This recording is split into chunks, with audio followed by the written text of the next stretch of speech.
Hello student, I am Renu Yadav. बच्चों, आप पढ़ रहे थे वर्ण विचार। वर्ण विचार के अंतर्गत आपने काफ़ी कुछ पढ़ लिया था, जैसे वर्णमाला और वर्णों के भेद।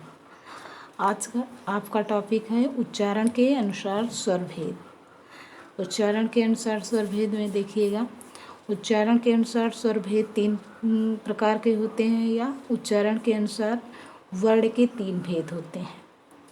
पहला है ह्रस्व स्वर, और दूसरा दीर्घ स्वर, और तीसरा प्लुत स्वर। ह्रस्व स्वर को ही छोटा स्वर या ह्रस्व स्वर को ही मूल स्वर कहा जाता है। दीर्घ माने बड़ा, दीर्घ स्वर को बड़ा स्वर कहा जाता है, और प्लुत तो दीर्घ से भी बड़ा होता है। अब देखिए ह्रस्व स्वर, जिन स्वरों के उच्चारण में सबसे कम मतलब एक मात्रा का समय लगता है वे ह्रस्व स्वर कहलाते हैं, और ये हैं आ ई उ ऋषि। 4 आपके ह्रस्व स्वर हो गए। और इसके बाद दीर्घ स्वर में देखिए, जिन स्वरों के उच्चारण में ह्रस्व स्वरों से लगभग दुगना समय लगता है वे दीर्घ स्वर कहलाते हैं, और ये हैं बड़ा, बड़ी, बड़ाऊ, ए आई ओ औ। 4 आपके ह्रस्व स्वर हो गए और 7 आपके दीर्घ स्वर हो गए, तो आपके टोटल स्वर 11 हो गए। उसके बाद एक देखिए प्लुत स्वर। जिस स्वर के उच्चारण में ह्रस्व स्वर से लगभग तिगुना समय लगता है वह प्लुत स्वर कहलाता है।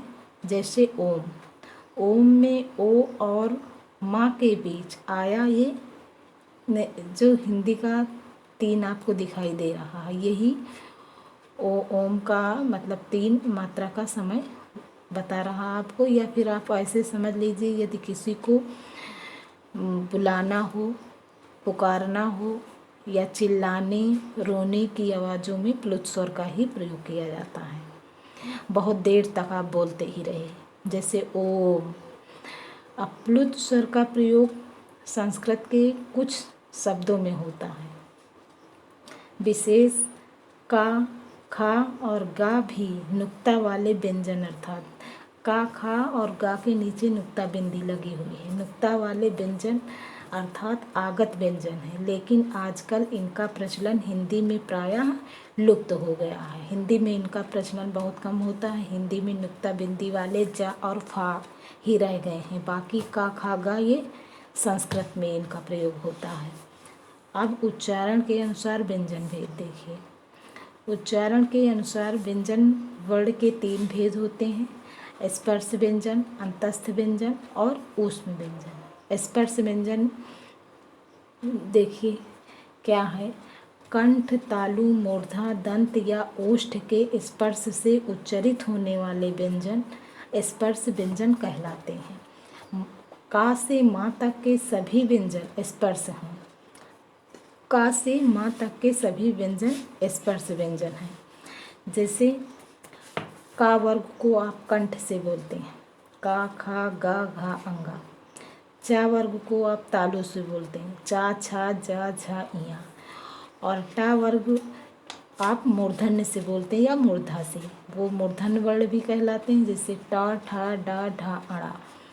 टा, ठा, डा, ढा, अड़ा ये मूर्धन्य है। और ता वर्ग जो आपका बसता है वो दंती है, ता, था, दा, धा, ना।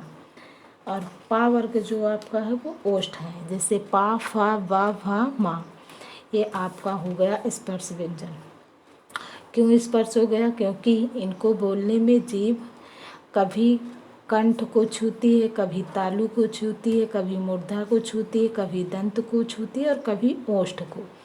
इसे स्पर्श करते हुए वायु बाहर निकलती है, इसीलिए इन्हें स्पर्श व्यंजन भी कहा जाता है, और इन्हें ही वर्गीय व्यंजन भी कहा जाता है। क्योंकि वर्ग 5 होते हैं, का वर्ग, चा वर्ग, टा वर्ग, ता वर्ग, पा वर्ग। ये इसके पहले वाले क्लास में आपको पढ़ाया गया है ये सब।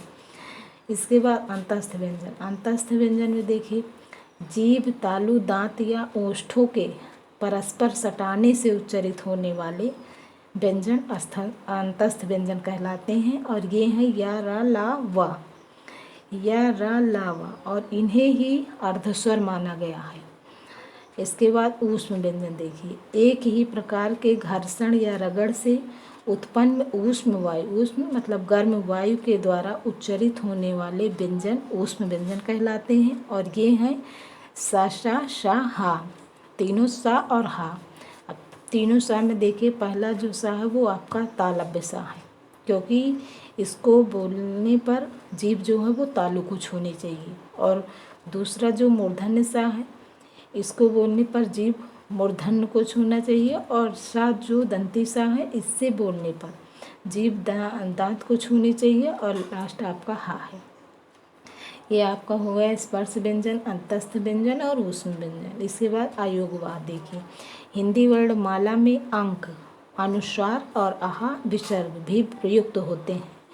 और जैसे कंस, कंस में क्या है, अनुस्वार, ऊपर अनुस्वार लगा और स्वतः में ता में विसर्ग लगा आदि। ये दोनों वर्ण ना तो स्वर हैं और ना ही व्यंजन। वर्ण क्रम में ये दोनों स्वरों के बाद और व्यंजनों के पहले लिखे जाते हैं। स्वर के बाद और व्यंजन के पहले, तो ना तो स्वर है और ना व्यंजन।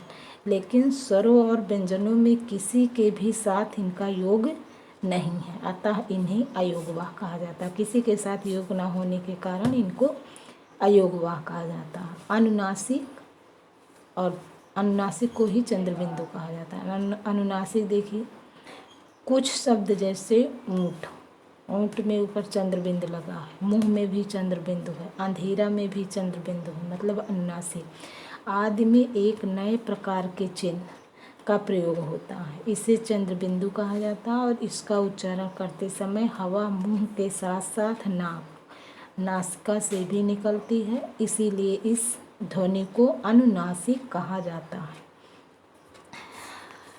इसके अलावा आपका अनुस्वार, संयुक्त अक्षर, संयुक्त व्यंजन और व्यंजन गुच्छ, वर्ण विच्छेद, ये सब इस चैप्टर का बच गया है, वो आपको अगली क्लास में पढ़ाया जाएगा। ओके।